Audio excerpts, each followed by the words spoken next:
Mark Cucurella, transfer fee was £70 million. Graham sees the vision. Oh, you're getting Mark? Yeah, man. What? $70 million is a steal. Man, you are signing players that were at the top of their careers. Yeah. City hasn't signed anyone like that. But it wasn't like Haaland was coming from Real Madrid. Oh, Transfer Market says they paid $60 million for him. $60 million? Did you just hear how much I called Mark Cucurella out? $70 million for him. And Haaland, they paid $60 million for him.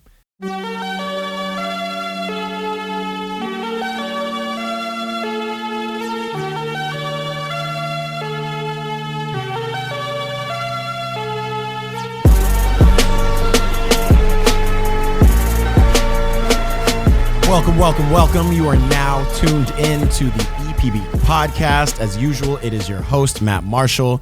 Y'all, it is the 100th episode of the EPB podcast. 100 episodes. Obviously, it hasn't been called the EPB podcast for all 100. This is a kind of a personal project. This podcast, it started with my boy Jared, Hot Take Jay, who obviously graces the show still to this day. It's just me and my boys. Essentially, that's how this kind of started. It's me and my boys loving the game of soccer, having a bunch of banter about it, always talking about it, talking shit. Mainly in the English Premier League, where most of our teams play. Most of our favorite teams that we've been supporting since we were 13 years old, if that. And it's really blossomed, and it's kind of a really cool episode for me. It's time to reflect. I've taken 2 weeks off. I've gone back home. I've had a family member, a patriarch. My grandfather passed away. R.I.P. to the big man, Ellaby Washington, otherwise known as Pop. Lived to be 98. Lived a great life. And it's kind of given me some new perspective on just life and doing things that you love. This podcast for all 100 episodes, and again, it's been very on and off over these last 4 years, but I've really kind of put an extra gear into into the consistency of it, and continuing to grow it. And it is totally grassroots self-start. It's just me, wanting to take advantage of some of my skill sets in media and audio visuals, and blend that with my love of soccer and merge that with, friends that I've met along the way, some of my closest friends, who I talk about soccer with every day. And really that's where kind of the Eat, Pray, Ball brand grew out of. It grew out of this podcast and the love of the sport. So, it's going to be a real chill episode today. For those who can't see on screen, I got my drink with me. Speaking of best friends, I got my best friend Ash here. He's playing FIFA, tapping in from Houston. So we're going to be here. We're going to be doing what we usually do, doing what this podcast is about, talking our shit and having a little fun. So we're just going to go around the world of soccer. I'm probably going to start off with Chelsea. We got some fun things to talk about. We're going to be talking about summer transfers. We're going to be talking about, outlooks on a full year of soccer now that we've come down to the end of the season. But before all of that, I just kind of I'd be remiss if I didn't at least mention some of the headlines that are kind of popping up over the last week in terms of Vinicius Jr., Real Madrid's best player right now, catching a lot of the racial abuse that he has, and kind of the lackluster adjudication of their laws against racism in Spain. It's kind of crazy to me that there is not any harder cracking down. Obviously, racism has been a problem in Spain, in the world of football, and in the world for as long as anyone can remember. So, there's not, I don't want to say there's not anything anyone can do, but, with such attention put on and highlighted and cameras and perspectives being able to be shared live time, you would think that there would be more done, especially in La Liga. And it seems like Spain just kind of holds their hands up. It just doesn't matter to them as much. And in fact, it doesn't matter to them so much so that they've even kind of pulled back some of the punishment that they doled out to the Valencia Club de Football for their fans and the racism that they showed. Again, one of the league's best players, who happens to be a black African descent Brazilian. And it's crazy. The league had initially imposed a fine of 45,000 euros. And they took it to the Court of Appeals, which is just ridiculous. I get it. You don't want to be fined at all. 45,000 euros is nothing to me, to a club of their stature. But, the fine has now been reduced from 45,000 to 25,000. And the partial stadium closure that they had also doled out as a punishment to Valencia for their fans, that has reduced from 5 home games to 3 home games, when really they should not partially close the stadium. They should close the stadium. Like, this should be these kind of issues should affect teams financially, because that is the only way to really push in the fight against racism. If these teams and leagues' money were more affected by racism, then we would easily see a change, at least in the behavior. If not an organic change for understanding's sake, a change for fear of losing out on privileges and losing out on money. This should even, and this is not just the league's problem. I don't think this is not just the club's problem, the fan base's problem. People try to make this so macro and go, well, we can't change everybody's thoughts and whatnot. Yeah, you can't, but you can do a pretty good job of preventing people from just getting shot in the middle of the streets. Everywhere but America. They do a good job of that in Spain, and they have rules against that. So there just needs to be kind of some rule setting against that, in the form of racism in this professional arena, and there could be some change. So definitely had to talk about that. But Ash, what's up, man? Have you started recording? Oh, I'm recording, brother. Oh, all yeah. right. We're here. I told you it's gonna be a chill podcast. This is episode 100. We get to just cool out. It's a big number. I don't want any of this, I just want to chill for this milestone, because it's been such a it's been so many iterations of this podcast, and I've kept the numbering despite NoHo Bros. We started grassroots bare, at the very beginning with the NoHo Bros with Jared, which was such a fun time, and kind of grew that from. It started with video. The first episode was me and Jared sitting in front of my 2 TVs that I had at my old apartment, and they had soccer running. And then I tried to put that shit on YouTube, and it was like copyright infringement. You can't have soccer games playing in the background. So that was episode 1 and 2. It took me two tries to realize how bad of an idea that was. Copyright infringement. They picked that up pretty quickly, too. Yeah, they picked it up super quick. So, okay, I was giving you a timeline of my year as a Chelsea fan.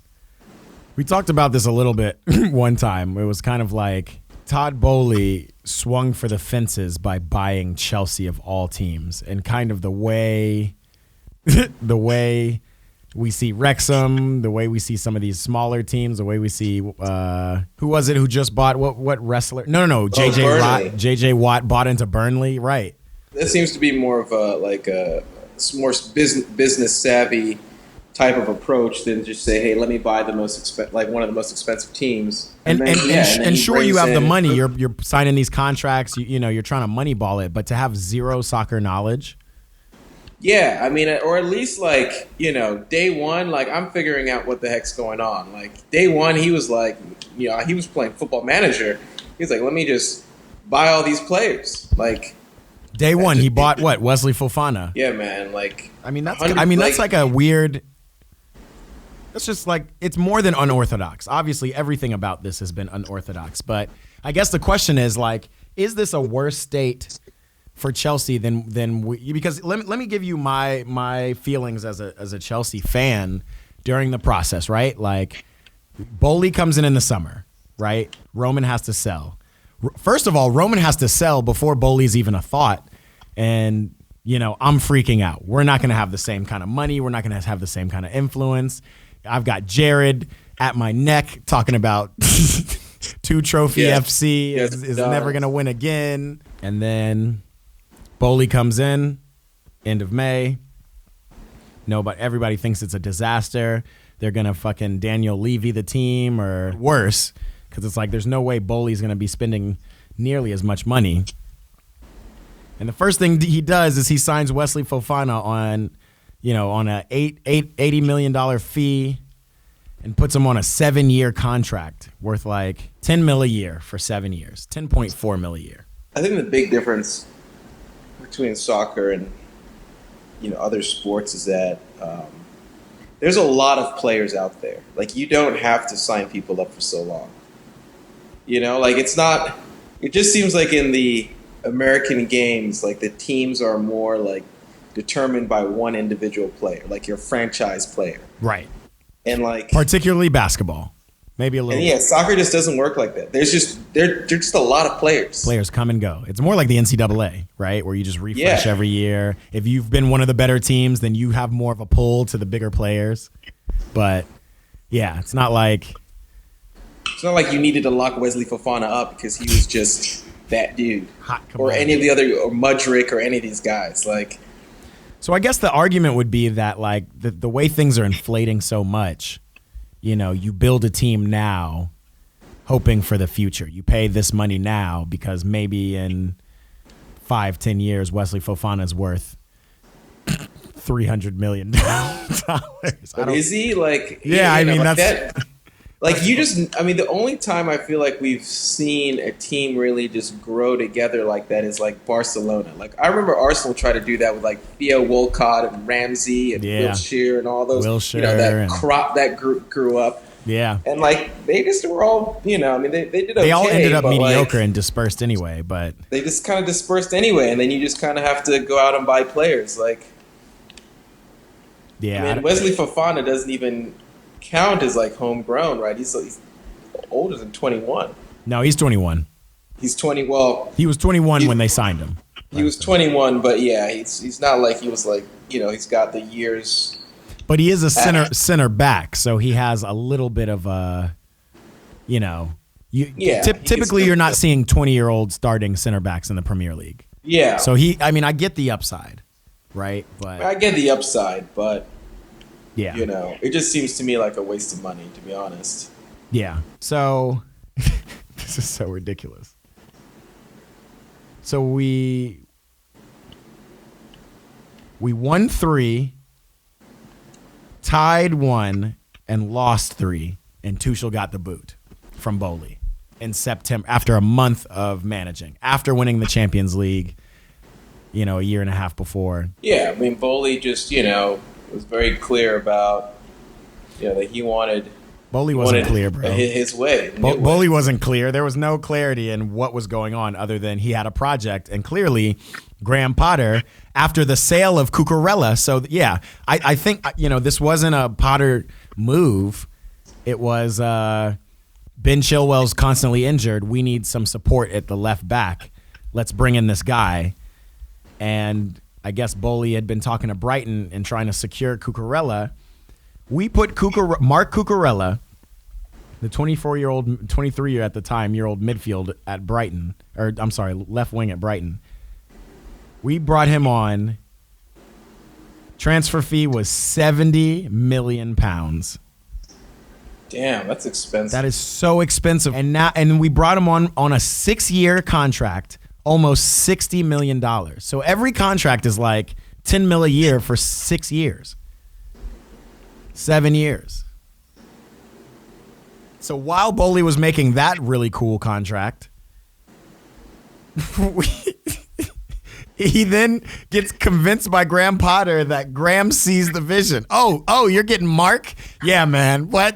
$70 million is a steal. He was our best player last year. $70 million's a steal. And can you imagine Bowley like, damn, thanks, Graham. Like, man, you're a really good guy. Like, and he's like, yeah, bruv, like, you ever need advice on any of this stuff? I got you. You need some kind of advice? Q, 3 losses, 3 wins, and a tie later, and it's like, yo, Tuchel, you gotta go. You gotta go. This guy, Graham Potter, knows what the fuck he's talking about. It just sounds so ridiculous. It's pretty comical. That's so ridiculous. You know, granted, Tuchel had a falling out with one of the world's best strikers, Lukaku.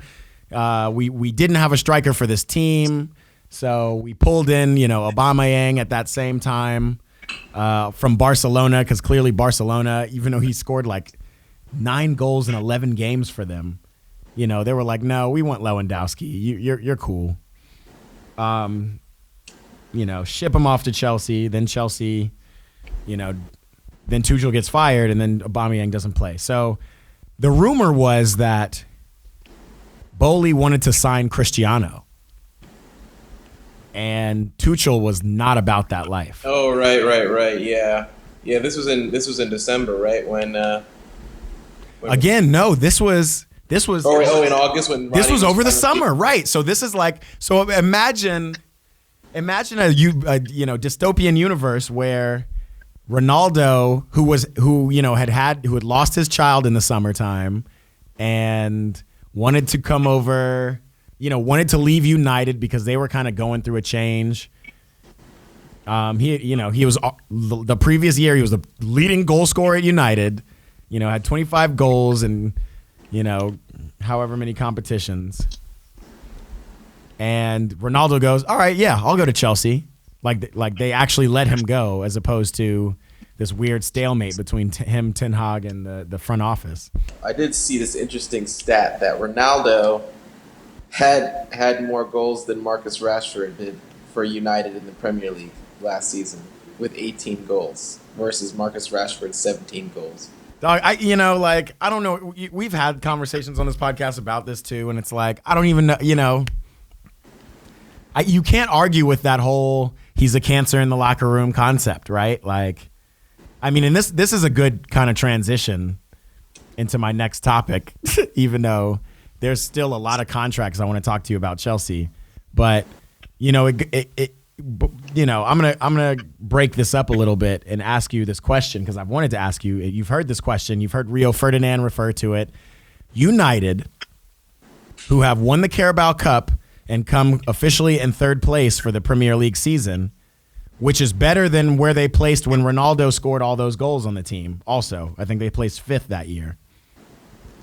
Has United had a good season?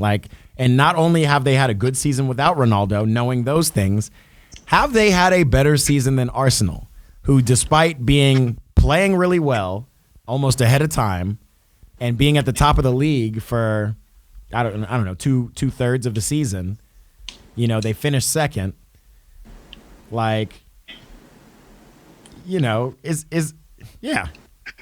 Did United have a better season? Did United have the 2nd best season of all Premier League teams this year? Yeah, I mean, I feel like that's, Again, hindsight. Did Man U have a better season than Arsenal? I don't think so. And I think, and the reason, obviously, yes, if you want to just go based off of a Carabao Cup, you know, yes, they did win a trophy. You know, they are still playing. They're still playing for the FA Cup. If they go ahead and win the FA Cup, you know, then you've got to. It's an absolute. So it's an absolute, like, no argument if they win the FA Cup, correct? I would say so. They would have to beat the best team in the league, the Prem. They would beat City, and you know they would have won both domestic cups. You know, that's a good season, right? Yeah, that's a great season. Right now, do I think they've done better than Arsenal? I don't think so, and my reasoning is because I would just say, like, the level of expectation, right? Like, you've got World Cup winner, Champions League winner, fucking Cristiano Ronaldo was started out on that team. Like, you've got a world-class goalie, like, you've got world-class players in pretty much every fucking position.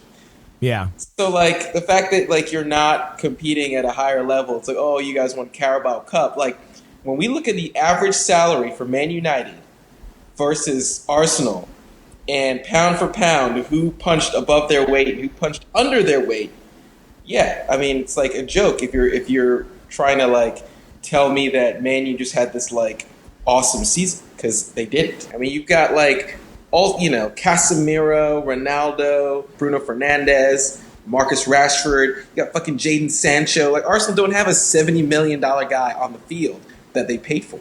Not that they paid for, but I'm sure they could sell yeah. Saka, Martinelli, even Gabby Jesus. I mean they've grown those players, but like they haven't bought a Jadon Sancho, Anthony Martial, what's that, whatever buddy's name is, Anthony. Like, are you fucking kidding me? Like you guys should be like competing at a very high level. Yeah, that's like fair. You should actually be better than City.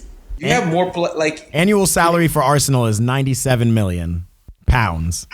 Annual salary for it's got to be double that. It's more than double. It's 211 million.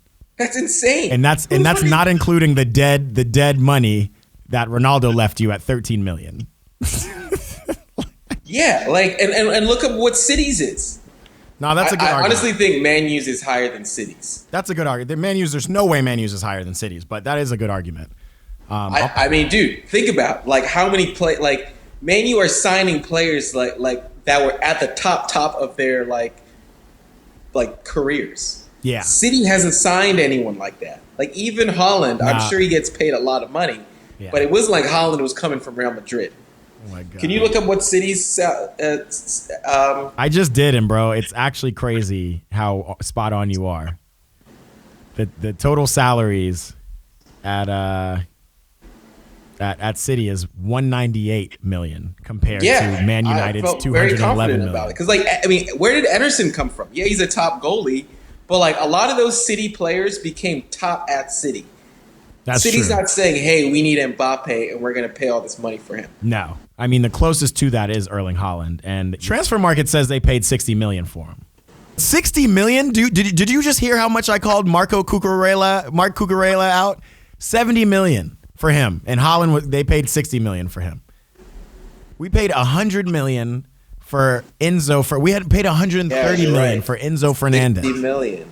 It's like the price of Cristiano's annual salary is the difference between Man City's base salary and Man United's. But that's still crazy that Man United is nowhere near City. And as far as play, I guess we'll see after this FA Cup game this weekend.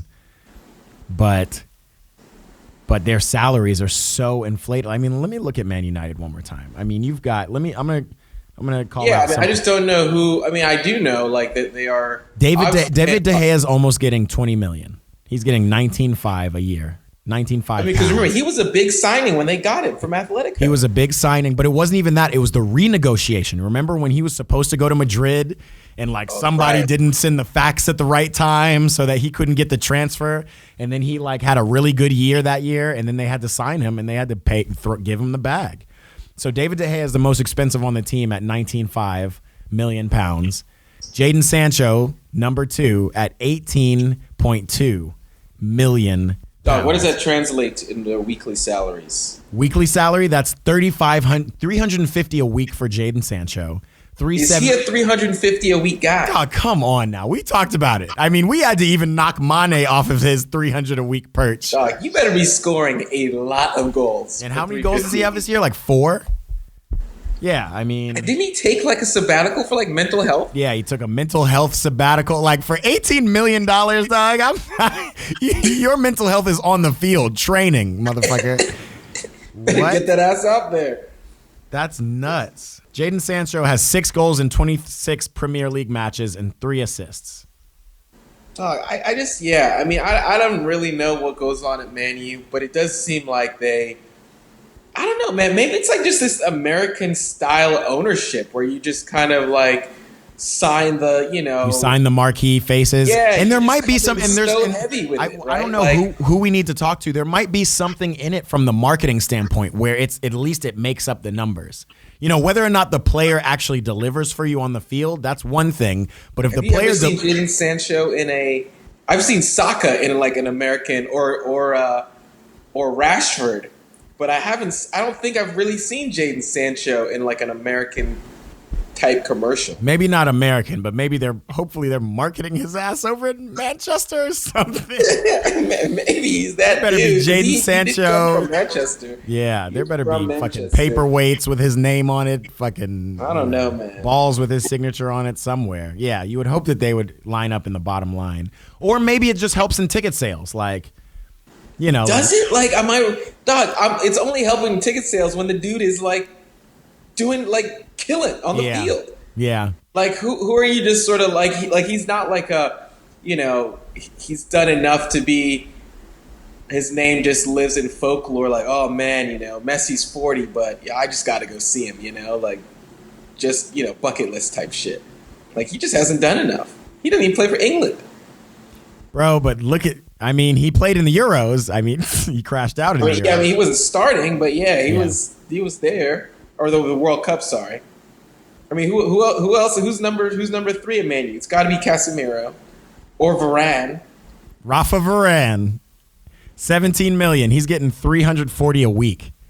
Dog, like what a wild Rafa Varane after 10 years at Real Madrid or something. You know what I mean? Like in his twilight, he's 30. Oh shit, he's not even 30. He's 29 years old. Okay. Damn. But and bona fide star, World Cup winner, multi-Champions League winner. Dog, he's hella expensive. Still, he's hella expensive. Rafa can claim that money. But that's what I'm just saying. What I'm saying is that if I'm a team like Man United, I'm not signing these just ultra just out of my price range type players. Right. Because like you're just not getting the same return that you thought you were getting when you bought this guy. Yeah. Yeah. Like Varane is so outrageously, like I would rather go with like what, Lisandro Martinez? I don't know, like up and coming like center backers. I don't know, man. Center back is tough. Center back is tough because all the up and comings are getting snatched up. Would you rather go with a Wesley Fofana for 7 years at 10 million a year? Like he's only on. Dog, I don't believe. I think that contracts are a partnership. And just the same way that Mbappe's doing this shit with PSG, where he came out today and was like, "Yo, I'm happy at PSG," right? Like he basically has it on such a tight contract length that he signs like a 2-year deal, and it's like, all right, after after year one, if I'm like happy and it's cool and I'm getting dog, you're getting paid. Like, you're not living in the slums. Right. Right? Yeah. So it's like, okay, cool. I'm happy. I'm going to stay on for another year. Or fuck, I'm not happy and I'm going to leave. Right. Like, with Wesley Fofana, if he doesn't fucking really, he's basically, I feel like when you sign a long-term contract, you don't believe in yourself. Right. Right, you're locking yourself in. You're doing the Scottie Pippen. Pippen. Why do I want to sign somebody that doesn't believe in themselves? That's true. That's true, but it might just be. But you want to sign somebody who doesn't believe in themselves because you're signing them for way less than you would be signing them if you were putting them on little by little contracts. Mentality, bro. I think it's a mentality, and that 7-year leisureliness. Yeah, zero incentives. Zero incentives. You're like Phil Jones. You're just chilling. You're just chilling at Man United forever. Yeah. I just feel like if I'm talking to a player, looking him dead in the eye, and he shit, I need him to take a penalty kick. I need him to do whatever the fuck it needs. I need to have full confidence that he believes in himself. Right. And the only way he can believe in himself is if he goes, if I miss this penalty, then I might get sold next year for nothing. Yeah. And if I make this shit, 100%. Then I'm getting another 10 million in my contract. Yet, I can no, because here's the thing. If you're a player and you're signing a 7-year contract, what's Wesley Fofana making? He's making 10 million a year. He's making what is that per week? Like 100 and yeah, it's like 180, 190 a week. He's making 190 a week. Yeah. Which is that's really high for a 21-year-old. That's super high. So he's already making a lot of money. And he's making a lot of money. And he's going to be making that for 7 years guaranteed. Dog, he literally just doesn't. He's just got zero motivation. Yeah. And you just can't have people with no real reason to really push it.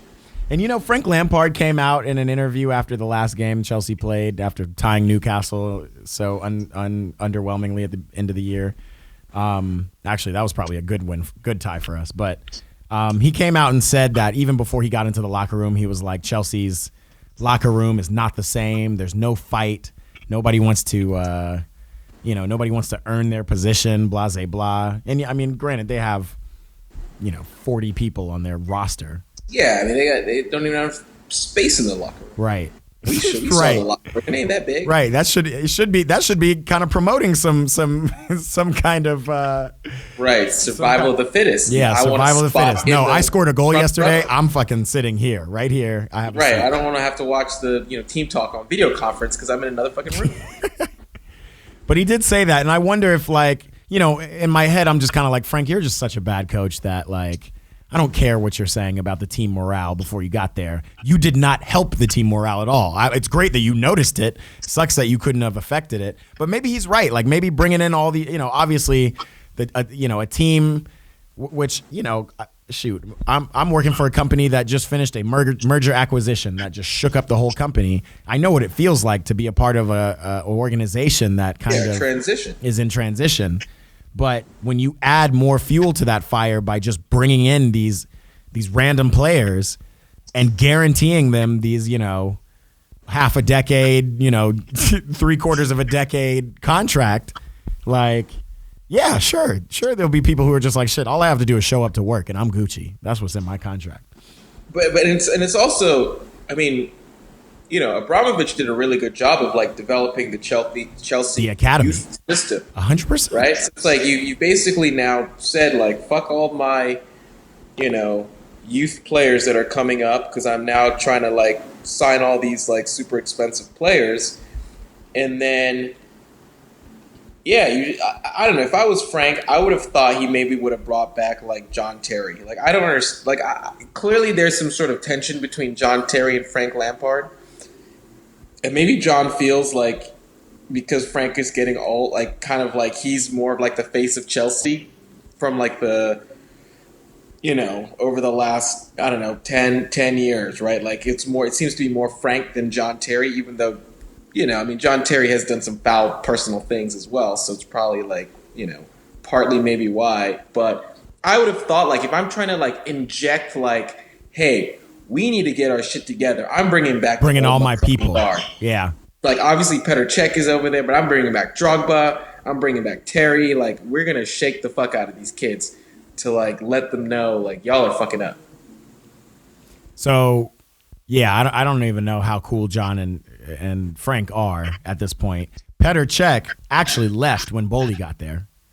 Oh, he's not there? Yeah, he's no longer there. Oh, wow. So, yeah, and that's another thing. Bowley just was getting rid of old heads. Yeah, I mean, they asked Cech to stay, but Cech was like, "Fuck this, y'all don't know what you're doing." I mean, that's what I'm assuming happened in that. Dog, I mean, I would have left too. I mean, we looked at Frank Lampard's record. Yeah, I mean, the whole Everton thing was a bust. Yeah, this Chelsea thing was a real big bust. This Chelsea thing ruined it for him. Who's hiring him? Because I think prior to Everton, his record was okay. It was manageable. And, I mean, Everton really ruined it, and you could have really come back to Chelsea and done something with this these last 20 games, and then been that was Everton's fault. Clearly I'm a coach, right? And then you could have found your way. Shit, whether it remained at Chelsea, which probably not, but, you would have been able to go somewhere. But to come into Chelsea and then, they probably were in turmoil already, bro.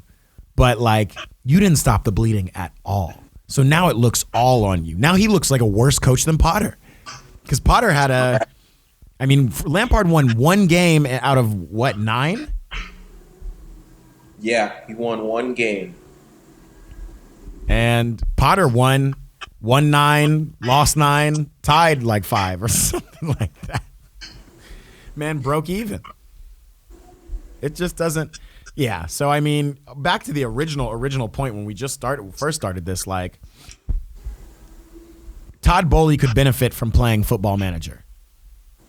Point blank period.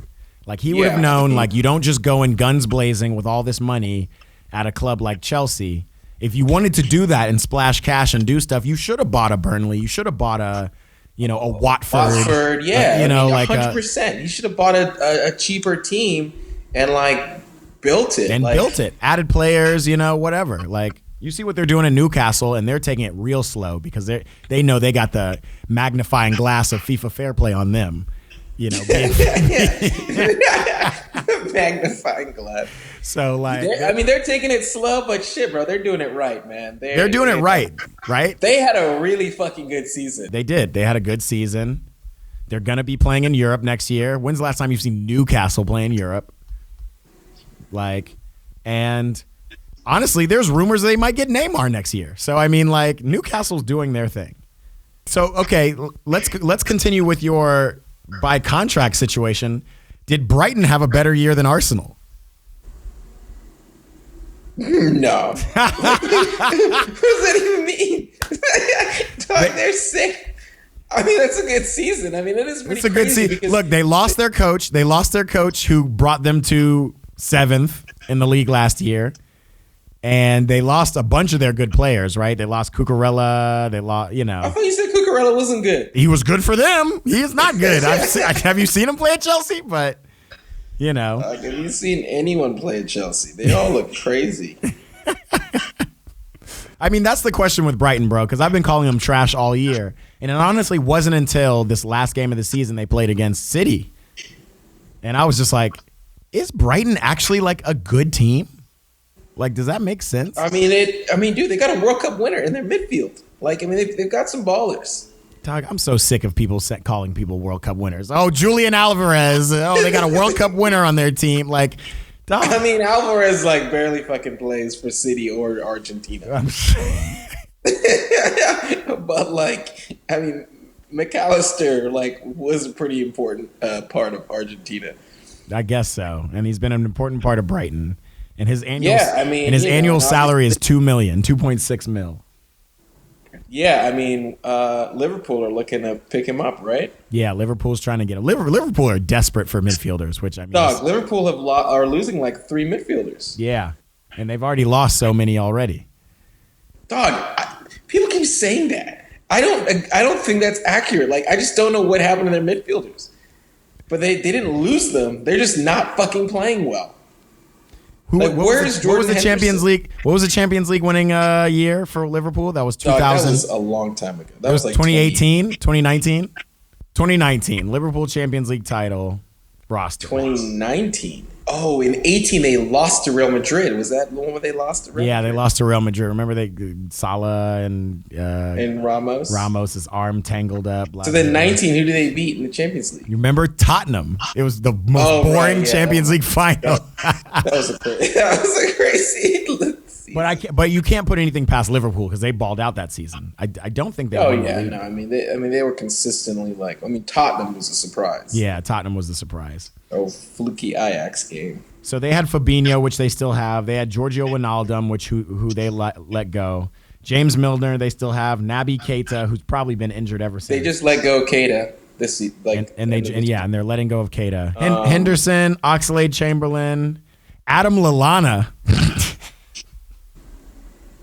They had Adam Lallana and they let him go.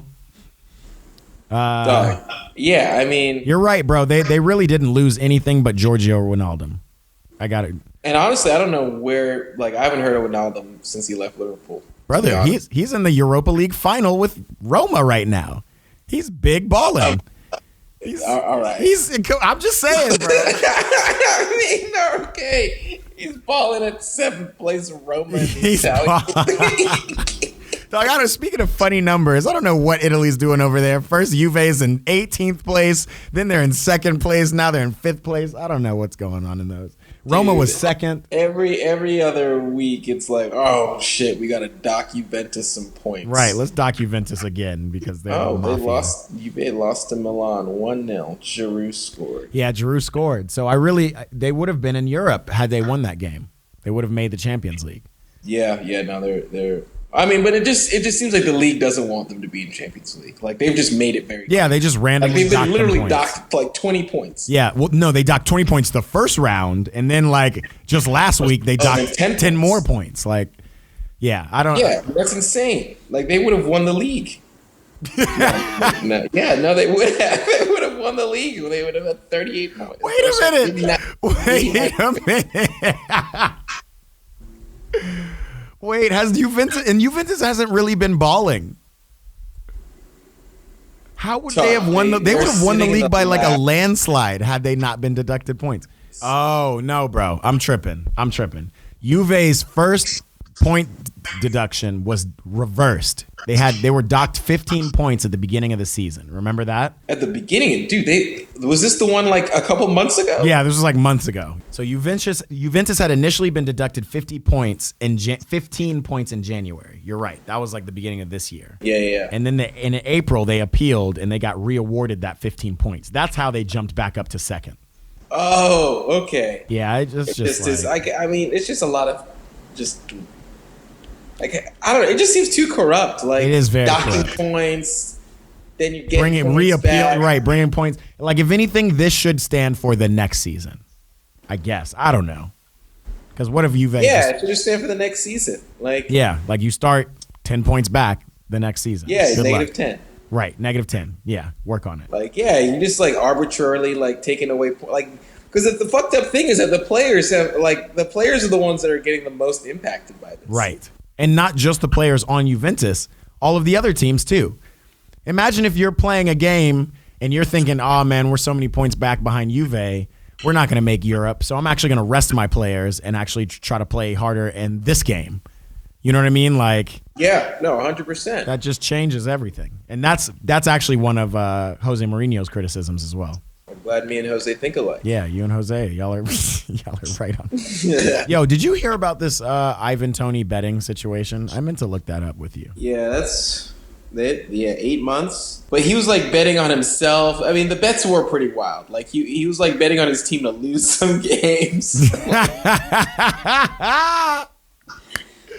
I mean, it was pretty wild. Like if he was just betting on himself to score goals, like okay, that's not that crazy. But he was betting on his team to lose games. Dog, what's crazier is that he was like diagnosed with this gambling addiction.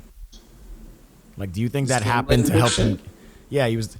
Football Association has published a detailed explanation of the 232 betting breaches. Toney was diagnosed with a gambling addiction, which led to his ban being cut from 11 months down to 8 months.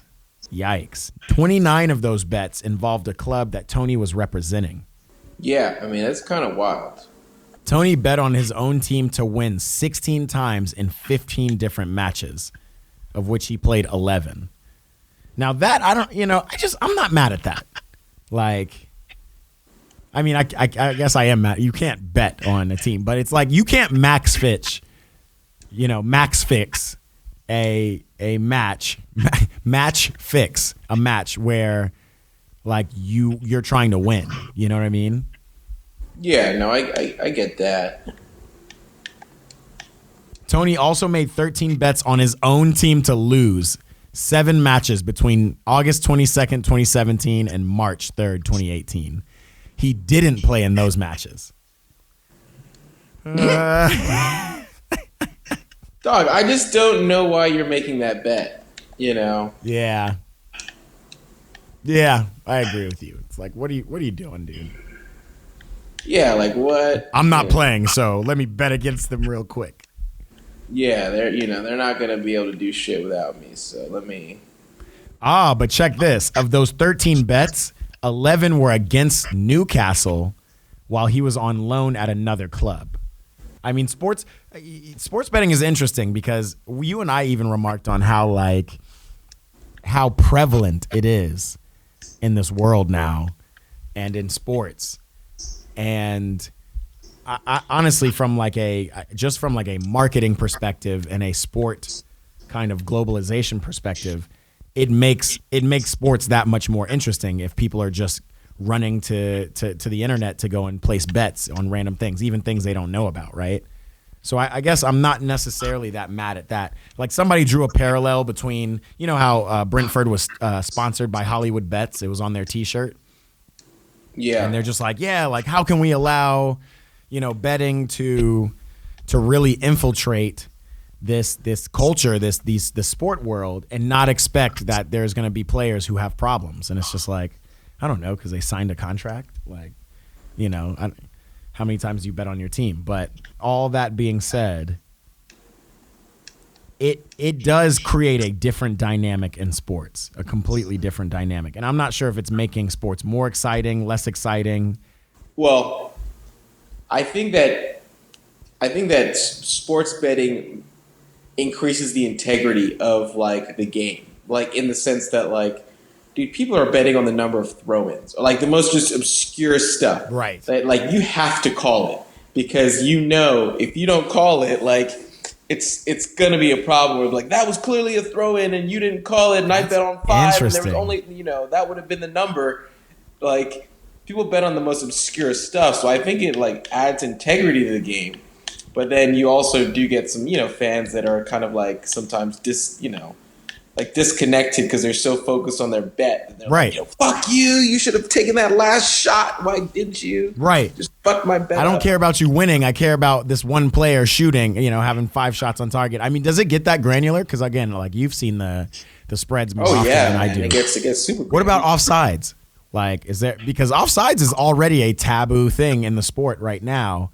Like, how crazy would it be? I haven't seen anything offsides, but it'll be like obviously number of shots on goal. Yeah. Who's taking the first corner kick. Yeah. Just those kind of, those exotics, right? That like, I mean, if there's an angle, the betting company's going to want to make it, right? So they're going to create a market for anything. Yeah. Yeah, that's crazy.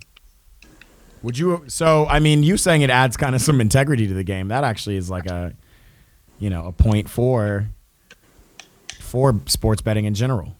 I mean, I think you should be able to bet on anything that doesn't involve you, or unless you're saying like, "Hey, I'm gonna fucking score a hat trick," Like you should be able to. I mean, that's the whole betting on yourself thing, like literally. Yeah. Right, like that we just talked about with Fofana. Which there, he 15 bets that Toney put in were of him to score in 9 different games in which he played. So betting on yourself again, like that's kind of cool, actually, badass. However, it says all were initiated at a time where it wasn't public knowledge whether he was playing or not.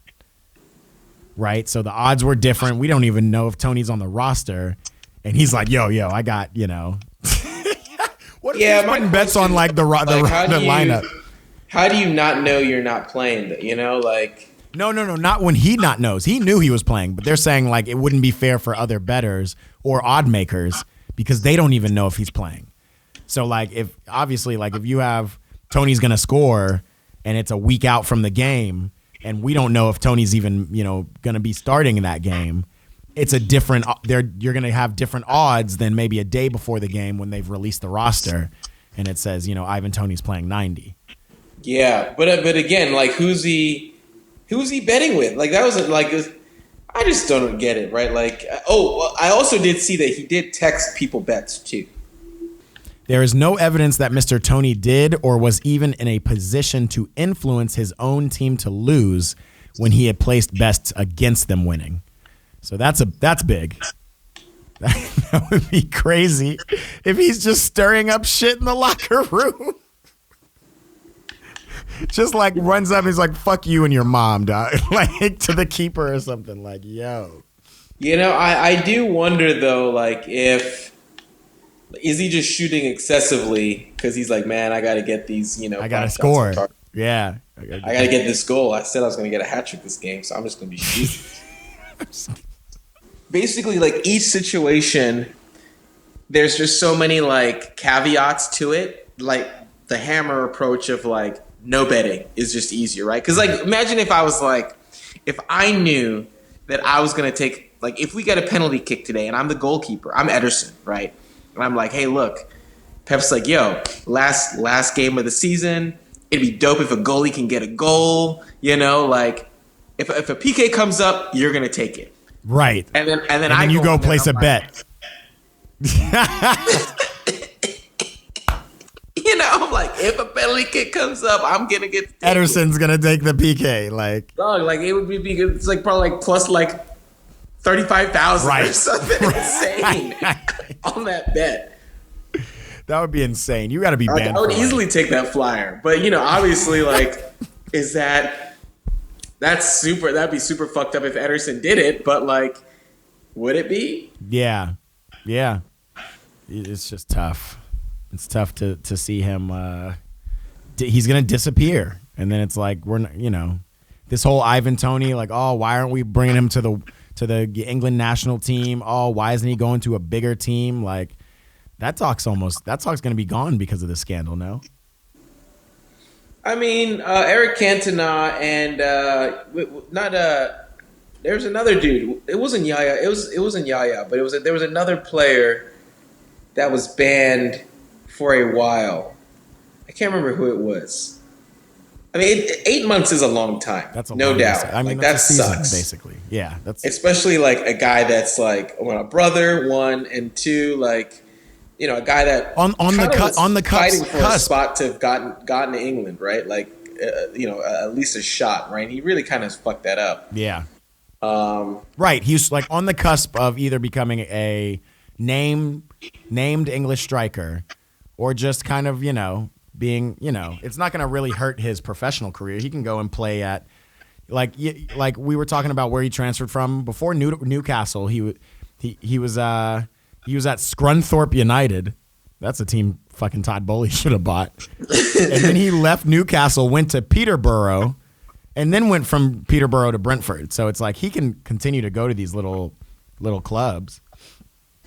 But people were really looking at him. He finally got some national recognition, and then this happens. He also came out with an interesting tweet that said, I'm no filter. I'm coming out with my truth soon. It was something like that, and it was like, what? What is your truth? Did you see the new format of the Champions League in like 2025? I think it is. Is it a suggested format or is it?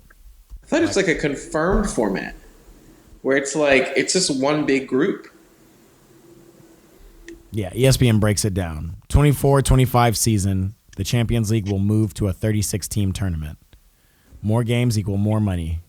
And the bigger clubs always take a larger slice of the broadcasting revenues. So the top teams also want to play more meaningful games against their main rivals. Yeah, bro, you're not getting FC Zurich versus Chelsea anymore. So it's called the Swiss model, in which rather than teams being drawn into 8 groups of 4, all the clubs are going to be placed into one giant table based on points and then goal difference. Is that in their leagues? It is based on the Swiss system tournament used in chess, whereby each team does not play all of the others. The key difference is the chess format decides a next team's opponents after each set of games, whereas in the Champions League group stage, fixtures will all be known at the start of the season. Man, they're just making this confusing as fuck. Yeah, they finally unconfused it, taking away the aggregate scoring. Not that it was that confusing, but it just didn't really make sense. Like, has the Champions League changed for you at all since the removal of aggregate? Like, not the aggregate. They still have the aggregate tallies, but they don't have the away. Yeah, the away points motivation.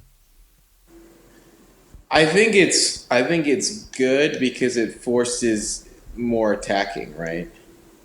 Right. If anything, you can just play free. You don't have to sit back and worry about somebody scoring on you at home, because that's more important than you scoring. Yeah. So I do appreciate that.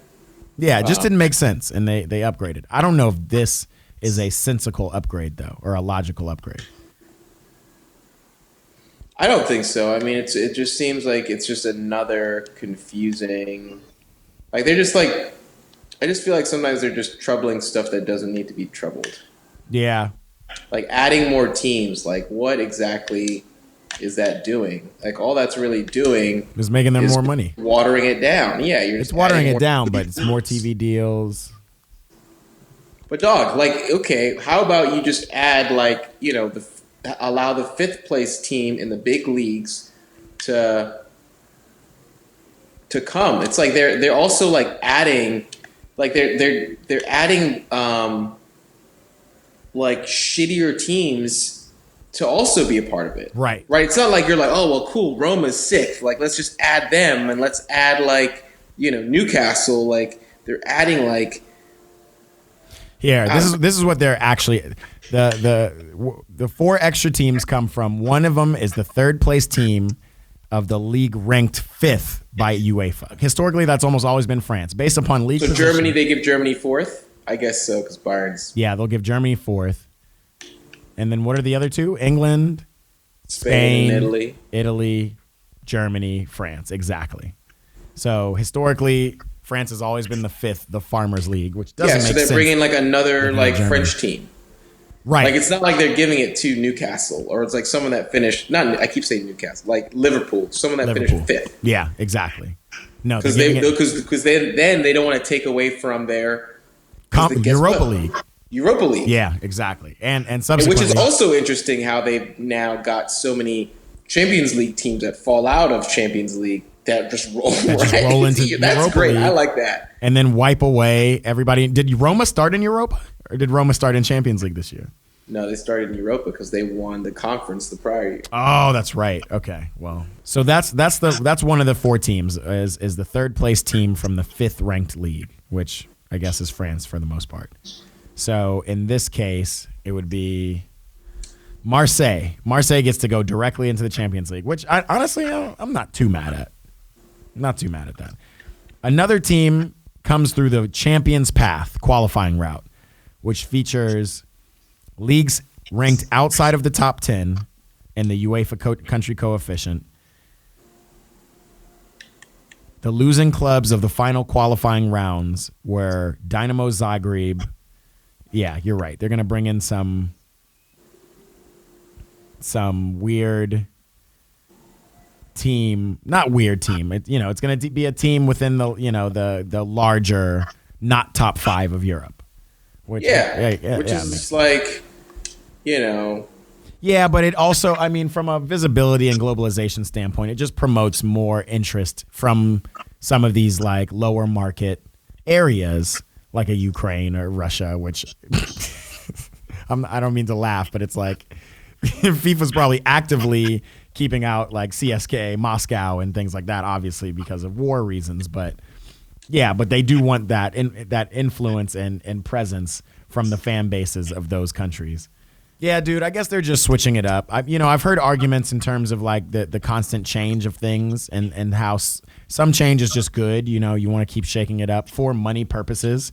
And there's no better kind of example of that than America. The NFL's rules are constantly changing. The NBA's rules are constantly changing. The MLB's rules are constantly MLB rules are constantly changing. So why not shake up, why not shake up the Champions League too? That's interesting. Yeah, dude. I don't know. I like the format of the Champions League. I know. I love Champions League right now. Like, let's just not confusing. Let's like, just leave it. It's easy. Drawn into a group. You play everybody in that group. Play everybody in the group, and you got to get top 2 of your group. That's it. Top 2 in your group. On. It's pretty fucking clear. Yeah. So additionally, each team in the group stage will play eight games as opposed to 6. 1 against every one of the 2 against every one of the other 3 teams in your group. Instead, you're playing 8 random games based on the Swiss model, meaning like whoever you've lost to, now you have to play somebody. It's just too convoluted for me, And I don't know, maybe that's better than the guys picking up the little ping pong balls and you're just like, oh no, Arsenal versus Barcelona again. You know what I mean? Like Bayern versus Barca again. I guess that is cool. Like sometimes those games are pretty fucking like meaningless. Like, oh, okay, like such and such gets drawn, again in the same group. I don't know. We'll see. I'll give it a chance, obviously. Yeah, a lot of changes, man. It's a lot of changes. Yeah, the World Cup. You've been at 2 of them now. It seems like the group stages could be more fun when you're on the ground if, just more countries are participating. More countries are participating, more competition. Yeah. It could be fun. I don't know, man. You're just gonna have like really weird games like Saudi Arabia beating Argentina. You're just gonna have more. It's also gonna be like March Madness. That was one of the most fun games, though, of the World Cup. I'm not going to lie. When Saudi Arabia punched Argentina in the mouth, which ultimately meant nothing, but it was fun. Yeah. Yeah, you got. But I can see like the other opportunities for players to be, miss out on the next game because they got, accumulate yellow cards. You're just gonna have some really interesting. You're just introducing like a lot of like variability. Yeah. Just with more games, injuries, just all sorts of just weird shit could be happening. Yeah. Well, we are finally at the end of the seasons. There's talks about people's futures. I'm just going to throw a couple in your head. Rapid fire. Who do you think goes where? Mason Mount, is he leaving Chelsea? Where do you think he's going? Where should he go? He should go to Newcastle. He needs to get out of Chelsea. Newcastle's tough though because they're building. He would be great at Newcastle. But, it's United and Liverpool are the teams that want the midfielders the most. And I think United is his top United choice. Need more midfielders? Between Bruno Fernandes, Eriksson, McTominay, Fred. Where is... Yeah, well, word on the street is Mason is interested in United. So that'll be for that paycheck. That's a tough loss. Yeah, that paycheck. United, again, they're paying everybody. Mbappe. He's staying PSG. Really? Yeah. Stick with the contract. Keep getting that bag. Maybe have a project without Neymar and Messi and see how far we go with it on my shoulders. And then win or lose, I'm off to Madrid next year. That's what it looks like. Yeah, I think. Yeah, give Benzema one more year to like. Benzema one more year. Clearly, Real Madrid are in. It could potentially be in like dire situation next season. Yeah. Who knows? I can't. I mean, unless. Okay, they get Jude Bellingham maybe. Like, yeah, they does get that inject, put them back into like, top team caliber. They'll need a defender or two, but I can't see why not. Again, you've still got the understudies Chouameni and Camavinga and Valverde.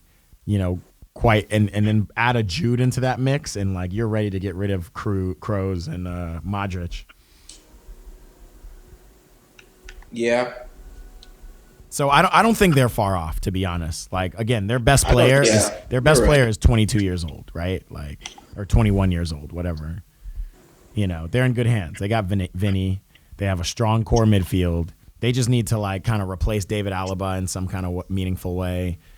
And they probably need I don't think Mendy's really working out for them, so they probably need like a more significant left back.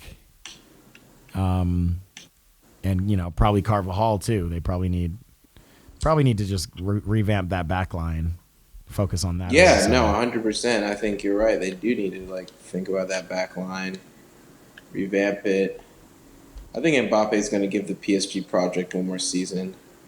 I mean, yeah. I think he's, clearly got the ears of the higher ups now, where they're saying like, okay, clearly this whole, Messi, Neymar thing just was a bust. Like, right.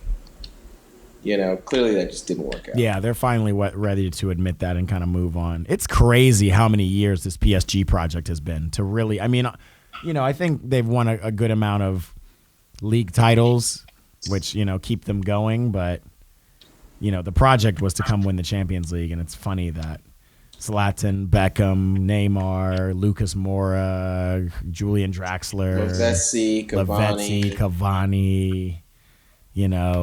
Messi, all of these guys they've brought in none of them have been worthwhile. Yeah, no, 100%, and it just seems like it's hard. It's hard to get amped up for the games.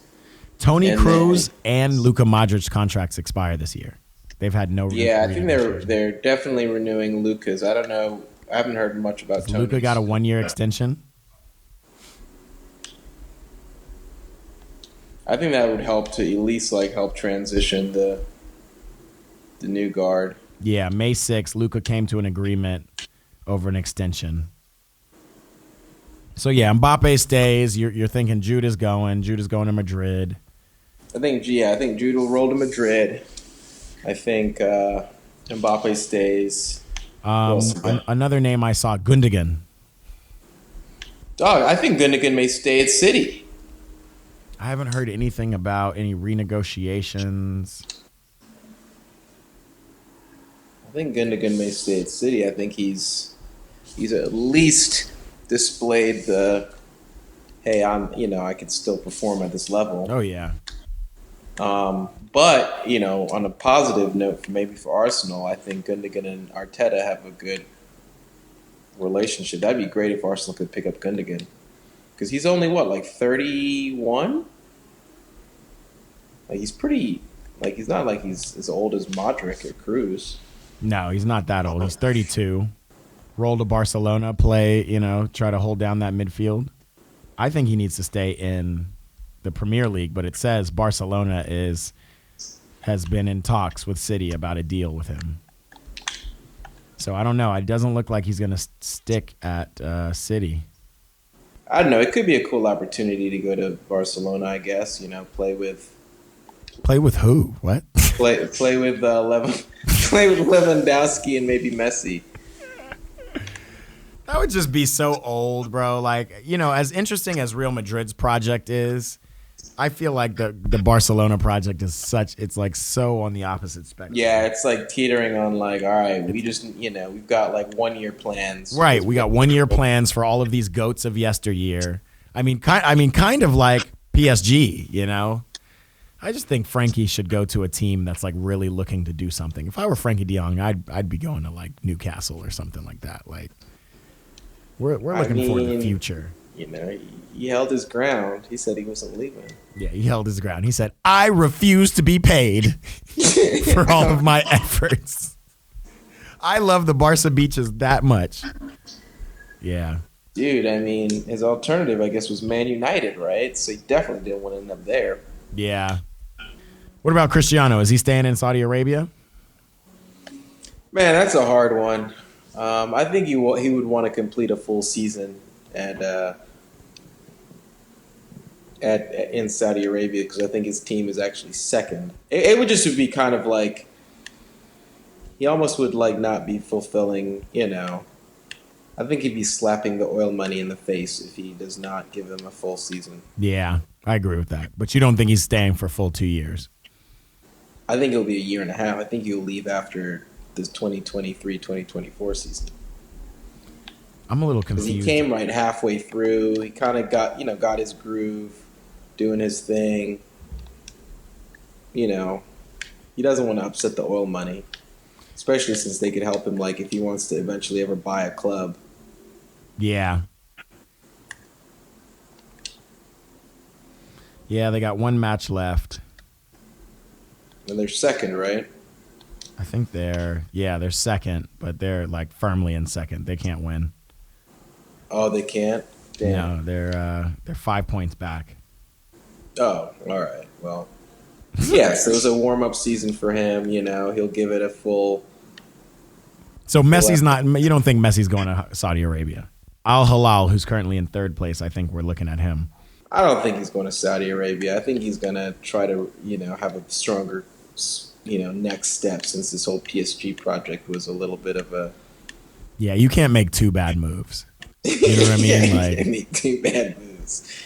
Harry Kane. Bro, it's either now or never, like make the jump, make the jump to Man U, stop signing extensions. Like, you flukily made it to the finals of Champions League. Like, let's not take that for like some wizardry, some consistency. Right. Y'all still have not won one trophy. You're literally like the one guy that has not won anything. Yeah. Like, that's, it's funny, like, when you look at pundits and they're on TV and you're like, man, that's Henry. Like, he's won this. And, oh, that's Alan Shearer. He's won this. And then it's like, you're going to be the guy on TV, literally, that everyone's going to be, like, looking at you like you didn't win shit. How can you be respected? Even fucking Jamie, Jamie, like Gary Neville has won, Every single one of those guys have won shit. Lee Dixon, Graham Lasso, like they're all winners of something. Lucky for Harry, I don't really think he has a future in broadcasting anyway. Just just 'cause. Dog, I mean, or a future in getting paid to deliver a commencement speech. I don't know what it is, but like he hasn't won anything. Like he needs to leave Tottenham. Like he has to leave. Where does Dele Alli go? Dog, it's not even a conversation at this point. Poor Dele. Freaking Dele. I mean, it always happens. There's always one English guy. What about Pogba? Where's Pogba's legacy stand? Man, unfortunately, it's quite short-lived, I'm rooting for you, dude. I hope you get back. It was super unfortunate. I mean, I swear he was balling in 20 minutes. He looked really good. He was playing high up the field. Yeah, he was up the field. It looked nice. It looked like he found a nice little number 10 position with them. Man, Ruben Loftus-Cheek. Where does he go? Italy. Yeah, I mean, it just seems like that seems to be the English expats. Yeah, exactly. Number one move. Said better. Expat fucking galore. Yeah. Where do you think Declan Rice is going? I don't really know where he can go. Liverpool. He's got more options than Mason Mount. Yeah, he's got a lot of options, to be honest. I think he go to Man U. I think he go to Liverpool. I think he go to Arsenal. It really is. For me, it depends on his price tag. Dog, they're talking about a minimum of 90. They're also talking about, Thomas Tuchel wanting to bring him into Bayern. Like, damn, that might not be a bad look either. Yeah. Declan Rice makes heart-set admission amid Arsenal transfer speculation. He's heart-set on captaining West Ham to European glory. Well, aren't they in the final of the Conference League? That's just... Yeah. So I guess this is his last game. Yeah. He's not worried about all these transfer rumors. But you're right. He's got a lot of places to go. I'm just not fully sold on him either. I don't know. I mean, 120 million or 90 million for Declan Rice does seem to be quite expensive. I will say that. I'm not. He's 24 though. I mean, you think Enzo is 40, 50 million more than Declan Rice is? Like, this just might be the price of the players these days.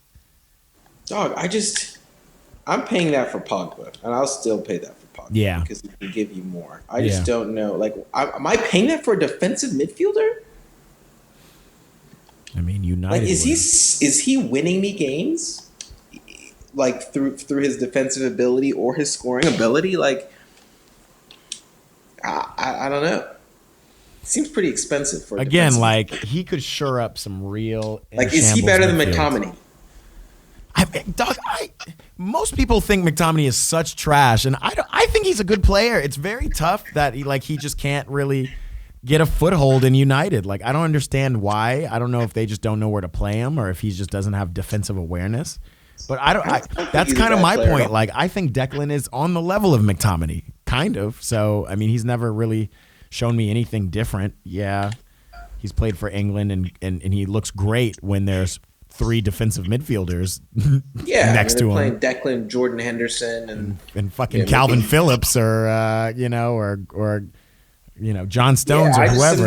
I'm just not. I think he's a good player. I think he's maybe worth 50 million, and for 120, it just seems to be insane. Yeah, it's insane. Also, I just want to point out Raheem Sterling is the highest. I'm sorry, he's the second highest goal scorer on Chelsea, and he's played 8 goals. And he's played in 5 or 6 fewer games. It's 9 goals. He's tied with Havertz. It's like Raheem just does his thing, just stays quiet, does his thing. It doesn't look good. I gotta be honest. Yeah, I mean, that's my brethren, but I can't even say all that. Raheem, I mean, he works hard, dude. He does his thing. Works He's a hard and brother. does his thing. It's like, Did I well can't at even be mad at Liverpool, him. did well at City. He's come over to Chelsea, and he just needs to get back to tap in Raheem. Yeah. I mean, it's tough. Pochettino doesn't play very tap-in type of style of play, so we'll see again. And Kunku's coming. I'm not convinced about Pochettino, man. He didn't do a good job at PSG. Yeah, but honestly, nobody does a good job at PSG. I mean, Tuchel did the best job we could see, and he looked completely head over heels different coaching Chelsea than he did PSG. I was so surprised that Tuchel actually was that analytical and had that much of a formula in his style of coaching. Because PSG was just like, okay, Neymar, like, can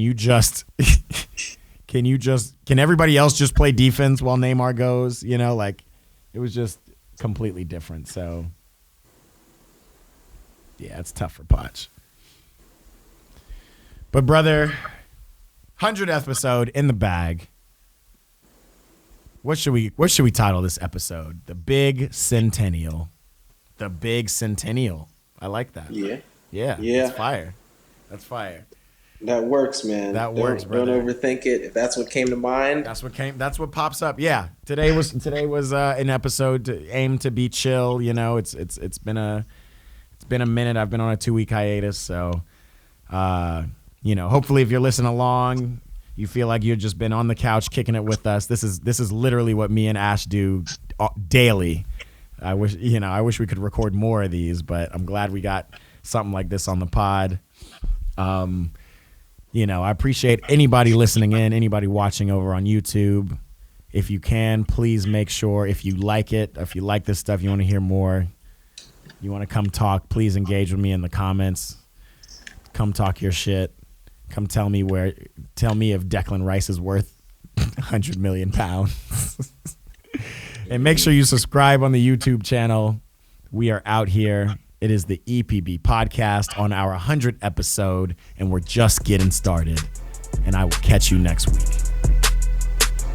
Deuces.